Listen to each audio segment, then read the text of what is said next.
കൂട്ടുകാരെ, ഈ പടർന്ന് പന്തലിച്ച് നിൽക്കുന്ന പ്ലാന്റ് ഏതാണെന്നറിയോ? നമ്മുടെ ജെയ്ഡ് വെയിൻ ആണ് കേട്ടോ. അപ്പൊ ജെയ്ഡ് വെയിനെ നമ്മൾ ലെയർ ചെയ്യാൻ പോവാണ്. അപ്പൊ ലെയറിംഗ് ഒന്നും അറിയത്തില്ലാത്ത ആൾക്കാരൊക്കെ ഈ വീഡിയോ കാണുന്നുണ്ടാവും അല്ലേ? അപ്പം നമുക്ക് എങ്ങനെ ഏറ്റവും വേഗത്തിൽ പ്ലാന്റ്സ് ലെയർ ചെയ്തെടുക്കാമെന്ന് നമ്മൾ ഡീറ്റെയിൽഡ് ഒരു വീഡിയോ ഇടുന്നുണ്ട്.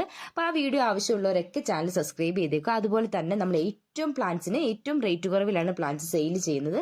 അപ്പം പ്ലാന്റ്സ് ഇഷ്ടപ്പെടുന്നവരെല്ലാവരും തന്നെ നമ്മുടെ വീഡിയോസും ലൈക്ക് ചെയ്യാനും ഷെയർ ചെയ്യാനും അതുപോലെ നമ്മുടെ ചാനൽ സബ്സ്ക്രൈബ് ചെയ്യാനും ഒന്നും മറക്കല്ലേ. അപ്പൊ നോക്കിക്കേ, നമ്മുടെ ജെയ്ഡ് വെയിന്റെ ഫസ്റ്റ് പരീക്ഷണമായിരുന്നു. 100% സക്സസ് ആയിട്ടുണ്ട്. നമ്മൾ ഒരിക്കലും വിചാരിച്ചില്ല ഇത്രയും സക്സസ് ആവുമെന്ന്. അപ്പം അതിന്റെ ഡീറ്റെയിൽഡ് വീഡിയോ ഇടാന്ന് പറഞ്ഞല്ലോ. ഇനി നമുക്ക് ഇതിന്റെ കവറൊക്കെ ഒന്ന് പൊട്ടിച്ച് നോക്കാം, എത്രത്തോളം റൂട്ട്സ് നന്നായിട്ട് വന്നിട്ടുണ്ട് എന്നൊക്കെ. മോസ്റ്റ്ലി നമ്മൾ ഈ ഒരു ജെയ്ഡ് വെയിനൊക്കെ നന്നായിട്ട് ലെയർ ചെയ്താൽ മാത്രമേ കൂടുതലും പിടിക്കുള്ളൂ. കട്ടിങ്സ് വെച്ചാൽ പിടിക്കാൻ വളരെ പാടാണ്.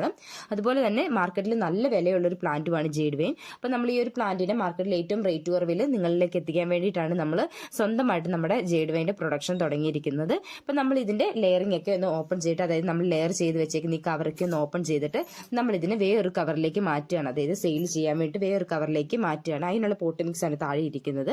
അപ്പം നമ്മൾ ഇതിന്റെ കവറൊക്കെ ഓപ്പൺ ചെയ്തേക്കുവാണ്. നോക്കിയും റൂട്ട്സ് ഒക്കെ എത്രയും ഡീപ്പായിട്ട് നല്ല കട്ടിയുള്ള റൂട്ട്സ് ആണ് വന്നിരിക്കുന്ന എല്ലാം തന്നെ നന്നായിട്ട് റൂട്ട് വന്നിട്ടുണ്ട്. ഏകദേശം 2 മാസത്തോളം ആയിട്ടുണ്ട് ഈ ഒരു പ്ലാന്റ് നമ്മൾ ലെയറിങ്ങിന് വെച്ചിട്ട്. ഇങ്ങനെ ലെയർ ചെയ്ത് വെക്കുവാണെങ്കിലുള്ള ഗുണം എന്താണെന്ന് വെച്ച് കഴിഞ്ഞാൽ എത്രയും വേഗത്തിൽ ഇത് ഫ്ലവർ ചെയ്യും. നമ്മളൊരു ജെയ്ഡ് വെയിന്റെ തൈ വെച്ച് കഴിഞ്ഞാൽ ഏകദേശം 1.5 വർഷം കൊണ്ട് തന്നെ നമുക്ക് ഫ്ലവർ കിട്ടും കേട്ടോ. അപ്പം നമ്മൾ ഈ ഒരു പോട്ടി മിക്സ് എന്താന്ന് പറഞ്ഞുതരാം. ഇതിനകത്ത് ചകിരിച്ചോറ്, ചാണകപ്പൊടി, മണ്ണ്, ഇത് മൂന്നും കൂടെ മിക്സ് ചെയ്തിട്ടുള്ള പോട്ടി മിക്സ് ആണ് കേട്ടോ.